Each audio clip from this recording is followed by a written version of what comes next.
ہم بات کر رہے تھے سورۃ الفلق کی آیت نمبر 4 میں، جس میں جادو کا ذکر ہے، اور اب اس کی کنٹینیویشن میں ہم نے سورۃ البقرہ کی آیت نمبر 102 اوپن کی ہوئی ہے، جس کے اندر اللہ تعالیٰ بتا رہے ہیں کہ سلیمان علیہ السلام نے جادو نہیں کیا تھا، بلکہ ان لوگوں نے کفر نہیں کیا تھا۔ یہ ایکچولی شیاطین تھے جو لوگوں کو سحر سکھاتے تھے، جادو سکھاتے تھے۔ پھر اللہ تعالیٰ اس آیت میں کہہ رہے ہیں 102 سورۃ البقرہ میں، وما انزل علی الملکین ببابل ہاروت و ماروت، اور اللہ نے نازل کیا بابل میں ہاروت اور ماروت دو فرشتوں کو۔ تو یہ جو شہر ہے بابل، یہ عراق میں ہے۔ یہاں پہ اللہ تعالیٰ نے پھر دو فرشتے نازل کیے جن کا نام تھا ہاروت اور ماروت، اور وہ کیا کرتے تھے؟ وما یعلمان من احد حتی یقولا، وہ لوگوں کو سکھاتے نہیں تھے تب تک جب تک وہ یہ بات نہ کہہ دیں۔ کیا بات وہ بتاتے تھے لوگوں کو ہاروت اور ماروت؟ انما نحن فتنۃ ولا تکفر، وہ کہتے تھے کہ ہم تو صرف آزمائش کے لیے ہیں، تو تم لوگ کفر نہ کرو۔ یعنی کہ جو ہاروت اور ماروت اللہ نے بابل شہر میں اتارے، ان کا کیا کام تھا؟ وہ لوگوں کو جادو سکھاتے تھے۔ یہ ان کے لیے، لوگوں کے لیے آزمائش تھی کہ یہ جادو ہے، اور وہ جو لوگ ہیں، وہ جو دو فرشتے تھے ہاروت اور ماروت، وہ لوگوں کو کہتے تھے یہ جادو ہے، اس کو مت سیکھو، یہ فتنہ ہے، ہم خود فتنہ ہے، فتنہ معنی آزمائش، ہم آزمائش ہیں، اس لیے تم لوگ جادو سیکھ کے کفر مت کرو۔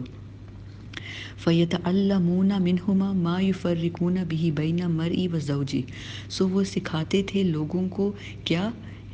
ما یفرقون، جدائی ڈالنا، بین مرئی یعنی خاوند اور بیوی کے درمیان جو لڑائی ڈلوانا ہے، وہ ایک خاص قسم کا جادو کی ٹائپ تھی۔ جادو کی بھی بہت ٹائپس ہوتی ہیں، ان کی بھی ڈیفرنٹ کیٹیگریز ہوتی ہیں، گروپس ہوتے ہیں۔ تو اس میں وہ جو ہاروت اور ماروت ہیں، وہ ان لوگوں کو سکھاتے تھے کہ اس طرح کے عمل کرنے سے میاں اور بیوی کے درمیان لڑائی ہوتی ہے، پرابلمس کریٹ ہوتی ہیں۔ پھر اللہ تعالیٰ کہتے ہیں وما ہم بِضَارِّینَ بِهِ مِنْ أَحَدٍ، اور نہیں وہ نقصان پہنچانے والے تھے کچھ بھی، ان دونوں یعنی کہ دونوں ہاروت اور ماروت جو ہیں، ان کے اس عمل سے جو وہ سکھا رہے تھے، اس سے وہ کسی کو بھی نقصان نہیں پہنچا سکتے تھے، الا باذن اللہ۔ یہ بہت امپورٹنٹ ہے، الا باذن اللہ یعنی کہ اللہ کے حکم سے، جس کو اللہ چاہے اس تک وہ نقصان پہنچتا تھا، اور جس کو اللہ نہیں چاہتا تھا اس تک نہیں پہنچتا تھا۔ اور پھر ایک آیت ہے، یہ آیت اینڈ تک ہے، جس کا مفہوم یہ ہے کہ جو ان لوگوں نے سیکھا اس میں کیا ہوا، ان لوگوں کو صرف نقصان، جن لوگوں نے سیکھا، کیونکہ ہاروت اور ماروت کو گناہ نہیں تھا، وہ لوگ بار بار ایک ڈسکلیمر دے رہے تھے، بار بار اس بات کو ایڈمٹ کر رہے تھے، لوگوں کو بتا رہے تھے، کھلے عام بتا رہے تھے کہ ہم تو آزمائش ہیں، ہم سے یہ چیزیں مت سیکھو، ہم تمہیں یہ بتا رہے ہیں کہ ایسے یہ میجک ہوتا ہے، تاکہ ان لوگوں کو پتہ چل جائے کہ یہ چیز میجک ہے، اور سلیمان کے پاس جو پاور ہے وہ میریکل ہے۔ لیکن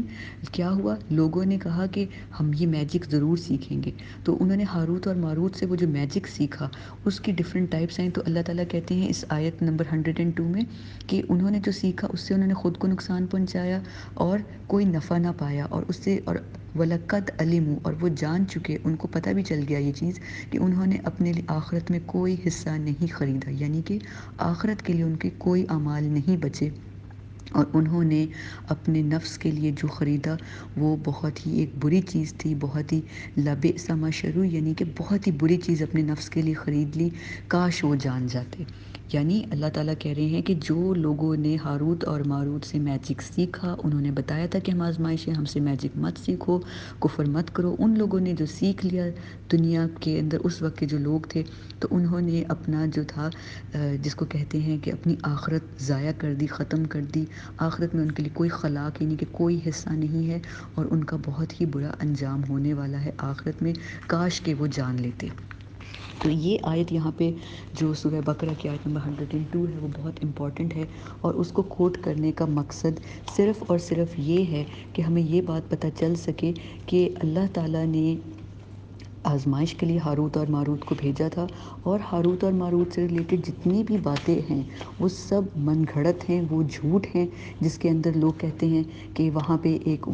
عورت تھی جس نے کہا کہ میرے ساتھ برائی کا ارتکاب کرو، اور اس کے بعد ہاروت اور ماروت کو اللہ تعالیٰ نے انسانی فارم میں ڈال دیا، ان کے پر کاٹ دیے، وہ کہیں پہ الٹا لٹک رہے ہیں، اور وہ جو عورت تھی اس کا نام زہرا تھا، اور وہ وینس، اب پلانٹ جو وینس ہے وہ بن گئی، آسمان پہ چلی گئی۔ یہ سب باتیں، یہ سب من گھڑت باتیں کہتے ہیں یہ اسرائیلی روایات سے ہم مسلمانوں کے پاس کمپلیٹلی ایک رانگ انفارمیشن آئی ہے. تو اگر ہمیں اس طرح کی کوئی بھی بات پتہ چلتی ہے یا پتہ ہمارے ذہن میں ہے تو ہمیں اللہ سے استغفار کر کے اس کو فوراً جھٹک دینا چاہیے کہ اللہ تعالیٰ یہ ہمارے پاس جو علم ہے یہ بالکل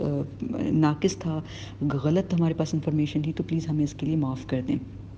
تو یہ ہاروت اور ماروت کا قصہ تھا کہ کس طرح وہ بیبیلون جو سٹی ہے یہ عراق میں ہے، اور یہ حضرت ابراہیم علیہ السلام سے بھی پہلے کا ایریا تھا، سٹی تھی. سب سے جو اینشنٹ سویلائزیشن ہے، قدیم زمانے کی یہاں پہ تہذیب تھی. اور پھر حضرت سلیمان علیہ السلام کے دور میں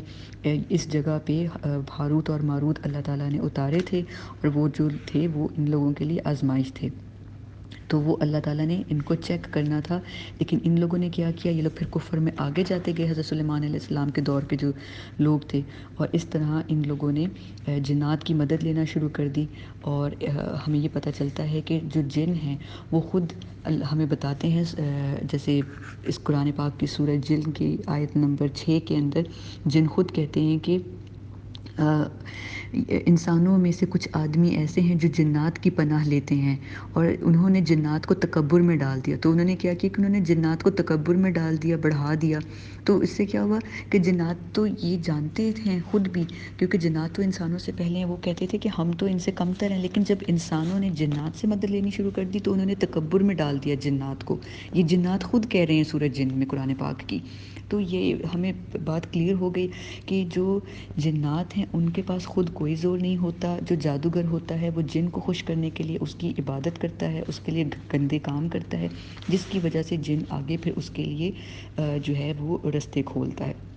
اب ہم یہ دیکھتے ہیں کہ نبی صلی اللہ علیہ وآلہ وسلم نے جادو کے بارے میں کیا احادیث ہیں، اور میجک کی ٹائپس کون سی ہیں. پہلے ہم میجک کی ٹائپس دیکھتے ہیں کہ میجک کی 4 قسم کی ٹائپس ہیں. نمبر ون ٹائپ یہ ہے کہ آپ جادوگر جو ہوتا ہے وہ جن کو کہتا ہے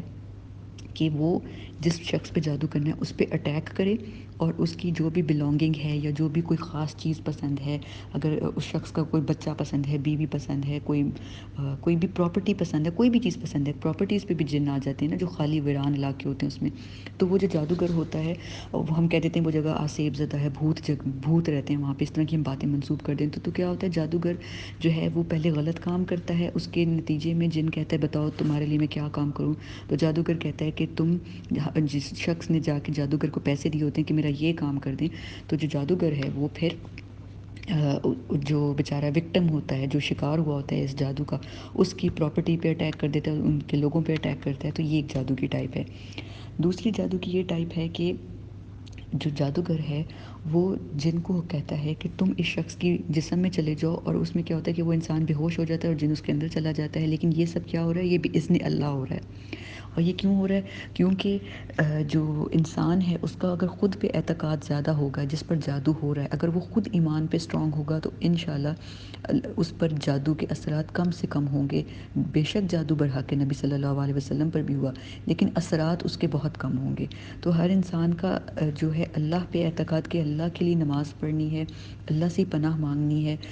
عقیدہ اسٹرانگ ہونا بہت ضروری ہے. تو پھر جن کے اثرات بھی اس طرح نہیں ہوتے جیسے جادوگر چاہتا ہے، کیونکہ جادوگروں کو بار بار محنت کرنی پڑتی ہے، بار بار پھونکے مار کے اپنا عمل کرنا پڑتا ہے. تو یہ جادو کی دوسری ٹائپ ہے جس میں جن جو ہے آپ کی باڈی کو پوزیس کرتے ہیں. پھر جادو کی تیسری ٹائپ ہے جس کو ہم بلیک میجک کہتے ہیں، یا جس کو ووڈو انگلش میں کہتے ہیں، VOODO ووڈو کہتے ہیں. اس میں کیا ہوتا ہے کالا جادو میں کہ جو جادوگر ہے وہ جن کو حکم دیتا ہے کہ جا کر مجھے اس شخص کی جس پر جادو کرنا ہے اس کے بال یا اس کا ناخن یا اس کی کوئی بھی پرسنل چیز، جو اس کی پرسنل، جس میں اس کا DNA ہو. یعنی کہ اب ہمیں سائنس کے ذریعے یہ بات پتہ چلتی ہے جس میں اس کا DNA موجود ہو، وہ والی چیز جادوگر کو چاہیے ہوتی ہے، تاکہ وہ جب DNA پہ جادو کرتا ہے، پھونکے مارتا ہے، تو اس کا پھر اثر ہوتا ہے. اور یہی وہ کالا جادو ہے جو نبی صلی اللہ علیہ وآلہ وسلم پر کیا گیا. تو یہ جو جادو ہے یہ تیسری ٹائپ ہے. پھر اس کے علاوہ چوتھا جو جادو ہے وہ ہے ایسٹرولوجی، یعنی کہ پامسٹری ستاروں کو دیکھ کے فیوچر کو پریڈکٹ کرنا، اور اسی میں جو زوڈیک سائنز ہیں جو ہم بہت ہماری بدقسمتی ہے، ہمارے پاکستان میں بھی اس چیز کا بہت کامن ہے کہ تم کیپریکون ہو یا تمہارا سٹار لبرا ہے، ایکویریس ہو یا ٹورس ہو، اسی طرح جو ہمارے ڈفرینٹ قسم کے ہم نے زوڈیک سائنس بنائے ہوئے ہیں، اور اب یہ کلچر اتنا کامن ہو گیا ہے کہ ہماری میگزینز میں، ہماری اخبار میں، ہمارے صبح کے مارننگ شوز میں خاص قسم کا سیگمنٹ رکھ دیا گیا ہے کہ آپ کا آج دن کیسا گزرے گا۔ تو یہ کیا ہے؟ یہ سب جو ہیں ہاتھ دکھائیں، قسمت کا حال بتائیں، یہ فیوچر کی جتنی بھی ججمنٹ ہے، علم غیب میں جھانکنا، یہ کیا ہے؟ یہ ایسٹرولوجی ہے۔ یہ بھی جادو کی ٹائپ ہے، سحر سیکھنا ہے، اور یہ بھی کمپلیٹلی حرام ہے، شرک ہے۔ ایک ہوتی ہے اسٹرونومی۔ اسٹرونومی ہے سائنس، علم فلکیات و نجوم، جس میں ہم گلیکسیز کو اور سٹارز کی موومنٹ کو اسٹڈی کرتے ہیں سائنس کے لیے، تو وہ تو ٹھیک ہے۔ لیکن جو یہ ہے ایسٹرولوجی کہ آپ کسی کے پاس جاتے ہیں کہ ہمیں غیب کا علم بتائیں، ہمارے فیوچر میں کیا ہوگا، ہماری شادی کامیاب ہوگی یا نہیں، ہمارے اولاد ہوگی یا نہیں، یا ہمیں فیوچر کا بتائیں کہ ہماری جاب ہوگی تو کس طرح کی ہوگی، تو یہ کیا ہے؟ یہ کمپلیٹلی حرام ہے۔ یہ جب ہم کر لیتے ہیں تو ہمیں لگتا ہے کہ کچھ نہیں ہوگا، کیا ہوا، پھر پڑھ لیا، مذاق ہے، لیکن نہیں، یہ مذاق نہیں ہے، کیونکہ یہ جو ہے یہ شرک کا ایک پارٹ ہے، اور نبی صلی اللہ علیہ وسلم کی حدیث سے ہمیں پتہ چلتا ہے کہ جو کوئی فارچون ٹیلر کے پاس گیا، قسمت کا حال بتانے والے کے پاس گیا اور اس سے حال پوچھا، تو 40 دن تک اس کی نمازیں جو ہیں وہ قبول نہیں ہوں گی، اور وہ شرک کی کیٹیگری میں وہ انسان آ جاتا ہے۔ تو اگر آپ کے پاس نیوز پیپر آتا ہے، اگر آپ کے پاس یہ زوڈیک سائنس، ہاروسکوپ آتے ہیں، کیپریکون آج آپ کا دن کیسا گزرے گا، اگلا ہفتہ کیسا ہوگا، آپ کا لکی نمبر کون سا ہے، لکی سٹار کون سا ہے، تو آپ نے کیا کرنا ہے؟ آپ نے اس کو کمپلیٹلی اگنور کرنا ہے، کیونکہ یہ ہمارا اب ایک امتحان ہے، اور یہی بات ہمیں اپنے بچوں کو بھی سکھانی ہے کہ یہ سٹارز، زوڈیک سائنس، ہاروسکوپ کچھ بھی نہیں ہوتا۔ اور ہمیں احادیث سے یہ پتہ چلتا ہے کہ سحر کے بارے میں نبی صلی اللہ علیہ وسلم نے فرمایا کہ جس کسی نے گرہوں کے اوپر پھونکیں ماری اور بار بار پھونکیں ماری، اس نے جادو کیا، اور جس نے جادو کیا اس نے البتہ شرک کیا۔ سنن نسائی میں یہ حدیث ہے۔ پھر حضرت ابو ہریرہ رضی اللہ عنہ سے روایت ہے کہ نبی صلی اللہ علیہ وسلم نے فرمایا کہ جادو اسلام کے 7 مہلک گناہوں میں سے ایک ہے۔ وہ 7 مہلک گناہ کون سے ہیں؟ نمبر 1 شرک، نمبر 2 جادو، نمبر 3 کسی جاندار کو بغیر کسی قصور کے مارنا جس کو اللہ نے مارنے سے منع فرمایا ہو، چوتھا سود کھانا، ربا، پانچواں کسی یتیم کی پراپرٹی پہ ناجائز قبضہ کرنا، نمبر 6 میدان جنگ سے جب مسلمانوں کی جنگ ہو رہی ہو وہاں سے بھاگنا، اور نمبر 7 پاک دامن عورتوں پر الزام لگانا۔ تو یہ 7 مہلک گناہ ہیں۔ مہلک کا مطلب ہے کہ بے شک آپ دنیا میں ان کو کرنے کے بعد زندہ بھی رہیں، لیکن آخرت میں آپ کی ہلاکت ڈیفینٹ ہے، اور ہلاکت سے معنی کہ آخرت میں آپ جہنم رسید ہیں، کہ اگر ہم یہ ان میں سے کوئی بھی کیٹیگری میں آتے ہیں خدا نخواستہ، اور اس میں ایک کیٹیگری ہے جادوگر کی، یعنی جو لوگ جادو کرتے ہیں۔ اور بخاری شریف میں حدیث آتی ہے کہ نبی صلی اللہ علیہ وسلم نے فرمایا موبقات سے بچو۔ موبقات کون ہیں؟ شرک اور جادوگری۔ تو بہت اسلام جو ہے ہمارا اس جادو کے اگینسٹ ہے۔ نبی صلی اللہ علیہ وسلم نے بار بار ہمیں بتایا کہ جادو برحق ہے، لیکن اس کو کرنا کفر ہے۔ تو اب اس میں ہمیں یہ بات پتہ چلتی ہے کہ یہ جو جادو ہے یہ کانسٹنٹلی جو ہے آن گوئنگ پروسیس ہے، حضرت موسیٰ علیہ السلام کے زمانے سے چلتا آ رہا ہے۔ پھر کس طرح اللہ تعالیٰ نے یہ جو ہیں حضرت سلیمان علیہ السلام کی ہمیں بتایا کہ کس طرح ان پہ الزام لگا کہ ان کے پاس جادو نہیں، ایکچولی تو وہ میریکل تھا۔ تو ابھی لیٹر آن لوگ آج تک بھی یہ پریکٹس کر رہے ہیں، اور ابھی آپ کو یہ بات جان کر حیرت ہوگی کہ دنیا میں 2 جگہیں ایسی ہیں جہاں پہ ابھی تک جادو ہوتا ہے۔ ایک جگہ ہے پیرامڈس آف ایجپٹ میں، وہاں پہ ڈیول کی پراپر ہر سال سیلیبریشنز کے ساتھ ورشپ ہوتی ہے ہر سال، لیکن ان چیزوں کو اتنی کوریج نہیں ملتی، کیونکہ جو یہ پرفارم کر رہے ہوتے ہیں یہ عمل، وہ وہاں کے جادوگر، وہ ایک ایلومیناٹی کا ایک اس طرح کا ایک سرکل ہے اسٹرانگ کہ وہ میڈیا کو بھی اپنے اندر آنے نہیں دیتا، لیکن وہاں پہ باقاعدہ شیاطین کی پرستش کی جاتی ہے ایجپٹ میں۔ اور دوسرا عراق کے ان شہر میں بیبیلون کے قریب ایک علاقہ ہے جہاں پہ حضرت سلیمان علیہ السلام کی جو آزمائش آئی تھی، یہ جو سلیمان علیہ السلام تو فلسطین میں تھے، لیکن جو ہاروت اور ماروت آئے تھے وہاں کے لوگ بھی جو ہیں وہ ابھی تک شیاطین کی نام پہ سیکریفائسز کرتے ہیں، اور اس کی وجہ سے وہ لوگوں کو مختلف قسم کی ایذا پہنچاتے ہیں۔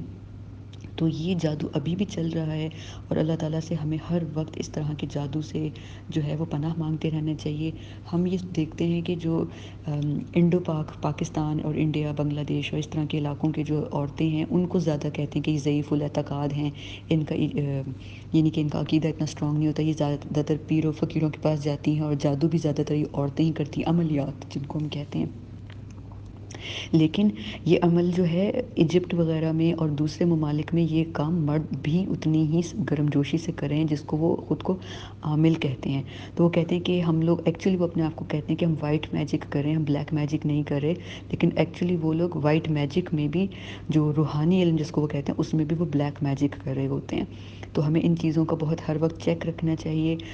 ہمیں کوئی بھی چیز سلیمان علیہ السلام سے، جیسے نقش سلیمانی یا سلیمانی ٹوپی ہم کہتے ہیں، بالکل بھی اس طرح کی کوئی بھی بات ذہن میں اگر ہو بھی تو اس کو نکال دینا چاہیے، کیونکہ سلیمان علیہ السلام کے پاس جو چیز تھی وہ اللہ کی طرف سے دیا گیا ایک تحفہ تھا، ایک میریکل تھا، ان کی دعا کی قبولیت تھی۔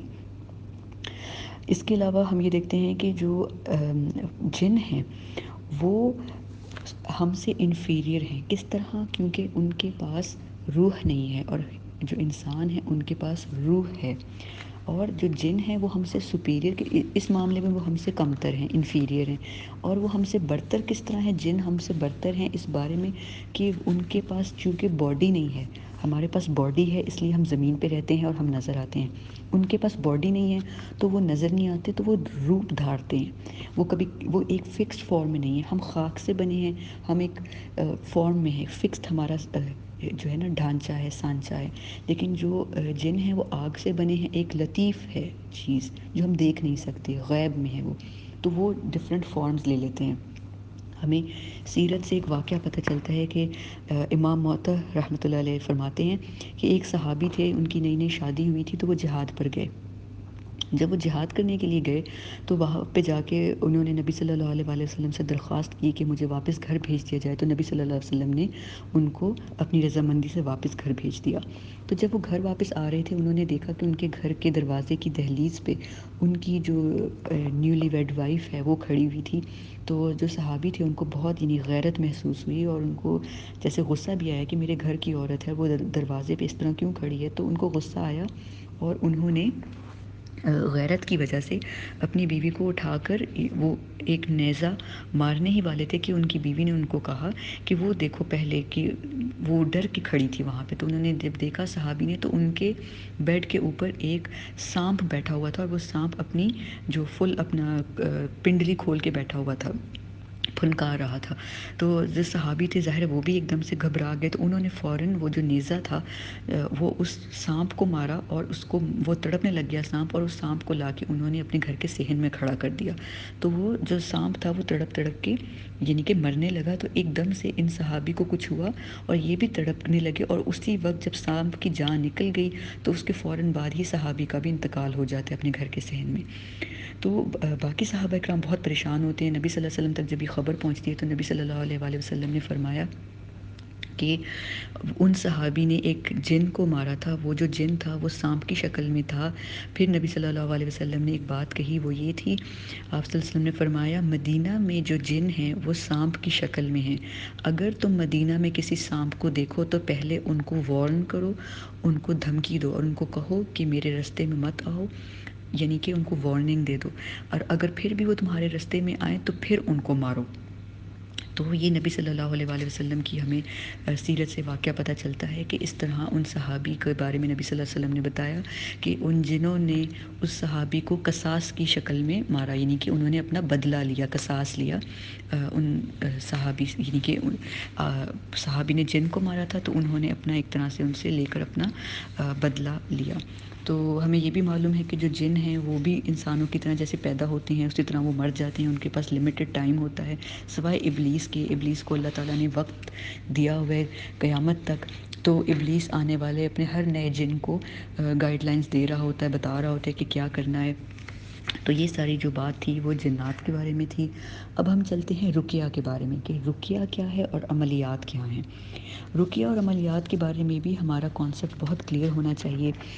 ہمیں دیکھنا چاہیے کہ ہم جس سے ہیلپ لے رہے ہیں کیا وہ شخص عامل ہے یا وہ شخص واقعی ایک پراپر راقی ہے۔ تو جو شخص پراپر ایک رقیہ کرنے والا ہوتا ہے وہ فلک اور ناس صورتیں پڑھنے کا آپ کو بتاتا ہے، اور جب ہم نے سحر ختم کرنا ہوتا ہے تو اس کو ہم نے ختم کس طرح کرنا ہے، سورۃ الفلق اور ناس کی جو آیات ہیں وہ تفسیر کے ساتھ آرام آرام سے اس کی ریسیٹیشن کرنی ہوتی ہے، ہم نے آرام سے پڑھنا ہوتا ہے۔ اور پھر جو اگر ہمیں وہ جگہ چیز مل جائے جس پہ جادو ہوا ہے تو اگر نوٹس لگی ہیں ہم نے کینچی سے ان نوٹس کو کاٹنا ہے، اور ہم نے اس طرح اللہ تعالیٰ سے دعا مانگنی ہے، اور پھر ہم نے اس چیز کو جو ہمیں چیزیں برآمد ہوئی ہیں ہم نے ان کو دفنا دینا ہے۔ کچھ لوگ جلا بھی دیتے ہیں لیکن دفنا دینا چونکہ سنت سے مسنون ہے تو بہتر ہوتا ہے کہ ہم ان چیزوں کو دفنا دیں تاکہ ان تک کسی اور کی رسائی نہ ہو۔ اور اب یہ کیسے پتہ چلے کہ یہ جو چیز ہے ہم پہ جادو ہوا ہے، یہ کیسے ہمیں نظر آئے، ہمیں کیسے پتہ چلے؟ تو اس کے لیے یہ بات ہے کہ ہم اللہ تعالیٰ سے صدق کے دل سے دعا کریں، اللہ تعالیٰ سے کہ اللہ تعالیٰ جیسے نبی صلی اللہ علیہ وآلہ وسلم کو خواب میں بتا دیا گیا تو ہمیں بھی اللہ تعالیٰ خواب میں دکھا دیں کہ وہ چیزیں کہاں موجود ہیں، تاکہ ہم ان چیزوں کو حاصل کر کے ان پر جو جادو ہوا ہے اس کا اثر زائل کر دیں۔ تو اللہ تعالیٰ سے بار بار دعا کریں، اور اس کے علاوہ بار بار خود پر بھی معوذتین اور جو تمام حفاظت کی دعائیں ہیں جو نبی صلی اللہ علیہ وآلہ وسلم پڑھتے تھے اور ہمیں بھی انہوں نے بتائیں، تو ان دعاؤں کو ہم پڑھتے رہیں۔ اس کے علاوہ ہم دیکھتے ہیں کہ جو رقیہ شرکیہ ہے، جو غلط رقیہ ہے، اس کے اندر یہ ہوتا ہے کہ جو جادوگر ہے جو اصل میں اس نے لبادہ اوڑھا ہوتا ہے ایک عامل کا، تو وہ عملیات کر رہا ہوتا ہے، وہ ایک بتا رہا ہوتا ہے کہ میں بہت اچھے طریقے سے عمل کر رہا ہوں، لیکن اصل میں وہ قرآن پاک کی ہی آیات کو غلط طریقے سے پڑھ کے سحر کر رہا ہوتا ہے۔ تو اس سے ہمیں جو ہے بہت احتیاط کرنی ہے، ہمیں دیکھنا ہے کہ عامل کون ہے، راقی کون ہے، اور زیادہ سے زیادہ یہی کوشش کرنا چاہیے کہ اپنا رقیہ ہم خود کریں، کیونکہ نبی صلی اللہ علیہ وسلم اسی چیز کو پریفر کرتے تھے کہ ہم اپنا رقیہ خود کریں۔ اور یہ بہت مشکل ہوتا ہے کہ ہم سحر کو ڈھونڈیں اور سحر کی ٹائپ کو ڈھونڈیں، کس چیز پہ سحر کیا گیا اس چیز کو ڈھونڈیں، لیکن جب اللہ تعالیٰ سے ہم صدق کے دل سے دعا کرتے ہیں تو اللہ تعالیٰ ہمیں ضرور کامیاب کرتا ہے۔ تو یہ تمام جو ڈیٹیلز تھیں وہ جادو سے ریلیٹڈ تھیں، اور ہمیں کلیئر ہو جاتا ہے اس کے بعد کہ جو جادوگر ہے اس کے پاس کوئی ایکچوئل پاور نہیں ہوتی، وہ جنات کو خوش کرنے کے لیے گھٹیا اور گندے کام کرتا ہے، جس میں ہمیں پتہ ہے کہ وہ قبرستان میں جو ڈیڈ باڈیز ہوتی ہیں ان کے باڈی آرگنز کو استعمال کرتا ہے، خون جانوروں کو، آنکھوں کو، جانوروں کا جو فضلہ ہوتا ہے، انسانوں کا جو خون ہوتا ہے، یعنی کہ ہر وہ گندا کام جس کو ہم سوچ بھی نہیں سکتے ہیں ان کو کرنے کی جو ہے وہ کوشش کرتا ہے۔ اور اس کے بعد وہ اپنے جن کو جب راضی کر لیتا ہے تو وہ جن جو ہے ایکچولی وہ یہ کہتا ہے کہ میں میرے قبضے میں اتنے جن ہیں، ایکچولی وہ خود جن کے قبضے میں ہوتا ہے، تو وہ پھر جن جو ہے اس گندے عمل کی شکل میں کیونکہ وہ خوش ہوتا ہے، جن شر کے بنے ہوئے ہیں، تو جب وہ جن خوش ہوتے ہیں تو پھر وہ آگے سے جو ہے وہ پھر جادوگر جو ان کو حکم دیتا ہے کام کرنے کا وہ آگے سے پھر وہ خود کرنے لگ جاتے ہیں۔ اب چلتے ہیں آیت نمبر 5 کی طرف۔ آیت نمبر 5، جو آیت نمبر 5 ہے وہ ہے حسد کے بارے میں، یعنی کہ جیلسی کے بارے میں۔ وَمِن شَرٍ حَاسِدٍ إِذَا حَسَد، اور اس شر سے جو حاسد کرنے والا حسد جب کرے، یعنی کہ اللہ تعالیٰ سے ہم پناہ مانگ رہے ہیں اس شر سے، اس حاسد کے شر سے جب وہ حسد کرے۔ تو اب اس میں جو لفظ ہے وہ حاسد اور حسد دونوں کا روٹ ورڈ ہا سین دال ہے۔ حسد کہتے ہیں دل میں کسی کے لیے بغض رکھنا، گرج رکھنا، اور اس میں یہ ہوتا ہے کہ اس طرح کا گرج کہ ہم جب کسی کی بلیسنگ کو اور نعمت کو دیکھتے ہیں تو وہ نعمت دیکھ کے ہمارا دل کرتا ہے کہ وہ نعمت ہمارے پاس آ جائے، اور اگر ہمارے پاس نہیں آتی تو جس شخص کے پاس ہے اس شخص سے بھی وہ نعمت چھن جائے، زوال نعمت ہو جائے اس کے پاس۔ تو حسد جو ہے اس کے اندر یہ ہے کہ یہ چیز مجھے مل جائے، اگر مجھے نہیں بھی ملتی تو جس شخص کے پاس ہے اس سے بھی چھن جائے۔ تو جو ہماری پریویس آیت تھی، اس سے پہلی آیت تھی وہ کس کے بارے میں تھی؟ وہ تھی شر کے بارے میں، جو کہ ورسٹ فارم ہے، بدترین فارم ہے شر کی، وہ ہے جادو۔ لیکن جادو کی وجہ سے آگے اس کے کانسیکوینس کیا ہوتا ہے؟ جادو ہوتا کیوں ہے؟ جادو ہوتا ہے کس کی وجہ سے؟ وہ یہ آیت ہے، یعنی کہ حسد۔ Reason of magic is jealousy, حسد۔ تو حسد جس کو انگلش میں ہم جیلسی کہتے ہیں، اس سے کیا ہوتا ہے کہ جو شخص جیلس ہوتا ہے وہ پھر ہر ممکن طور پہ جو دوسرا شخص ہوتا ہے اس کو نقصان پہنچانے کی کوشش کرتا ہے۔ حسد دو طرح کا ہوتا ہے، حسد دل کا بھی ہوتا ہے اور حسد ایکشنز کا بھی ہوتا ہے۔ اگر آپ کے دل میں حسد ہے تو وہ حسد آپ کو ناخوش رکھے گا، آپ کبھی بھی کوئی کام دل جمعی کے ساتھ فوکس ہو کے نہیں کر سکتے۔ لیکن جو حسد ایکشنز میں ہوتا ہے اس میں پھر آپ ایول کام کرتے ہیں، اور وہ ایول کام کیا ہے؟ آپ پلاٹنگ کرتے ہیں کہ آپ چاہتے ہیں اس شخص کا نقصان ہو جائے، آپ ایکسیڈنٹ چاہتے ہیں اس بندے کا ایکسیڈنٹ ہو جائے، اس گھر کے بندے میں چوری ہو جائے۔ لیکن جو پھر اس کی ورسٹ فارم ہوتی ہے وہ کیا ہوتی ہے؟ وہ پھر آپ اس شخص پہ جو ہے وہ جادو کرواتے ہیں۔ ایک حسد کی اور فارم ہے اور وہ ہے عین۔ عین یعنی کہ نظر لگنا، بری نظر لگنا۔ اور نبی صلی اللہ علیہ وسلم نے ہمیں بتایا العین الحق، یعنی کہ جو عین ہے یعنی کہ بری نظر ہے وہ حق ہے، وہ سچ ہے، یعنی کہ وہ حق ہے، یعنی کہ وہ برحق ہے، وہ ہوتی ہے۔ ہم لوگ کہتے ہیں نہیں نہیں یہ تو ذہن کا فطور ہے، نظر لگنا کچھ نہیں ہوتا۔ ہم لوگ مطلب ٹھیک ہے ہم دعائیں پڑھتے ہیں حفاظت کی، لیکن ہم کہتے ہیں کہ نہیں نہیں نظر لگنا ایسا کچھ نہیں ہوتا، دماغ کا فطور ہے۔ لوگ اس طرح کی بھی باتیں کرتے ہیں۔ ایسے میں کئی لوگوں سے ملی ہوں جو اس چیز پہ یقین نہیں رکھتے ہیں کہ نظر لگتی ہے، لیکن ہمیں پتہ چلتا ہے کہ جو نظر ہے اگر ہم اس کو چلیں پہلے ہم سائنٹیفک نظر سے دیکھتے ہیں کہ نظر کیا چیز ہے۔ تو اگر ہم فزکس میں جائیں ہم دیکھتے ہیں کہ فزکس جو ہے وہ یہ بتاتی ہے کہ ہر چیز جیسے ایکس ریز ہیں، الٹرا وائلٹ ریز ہیں، انفرا ریڈ ریز ہیں، تو وہ ایک چھوٹے چھوٹے پارٹیکل سے بنی ہے۔ وہ پارٹیکلز لائٹ کی سپیڈ سے ٹریول کرتے ہیں، ان کو ہم فوٹونز کہتے ہیں، اور وہ ریڈیشنز ہوتی ہیں۔ جیسے ایکس ریز ہیں ہمیں نظر نہیں آتی، لیکن جب ہم ایکس ریز کے آگے کھڑے ہوتے ہیں تو ہمارا ایکس رے بن کے وہ جو ایکس رے کی فلم ہے اس پہ پرنٹ ہو جاتا ہے۔ اسی طرح انفرا ریڈ ریز ہیں، الٹرا وائلٹ ریز جو سورج میں سے نکلتی ہیں وہ ہمیں نظر نہیں آتی، لیکن جب وہ ہماری اسکن میں جاتی ہیں وہ پیوست ہو جاتی ہیں اور وہ ہماری اسکن میں ڈیمیج کاز کرتی ہیں۔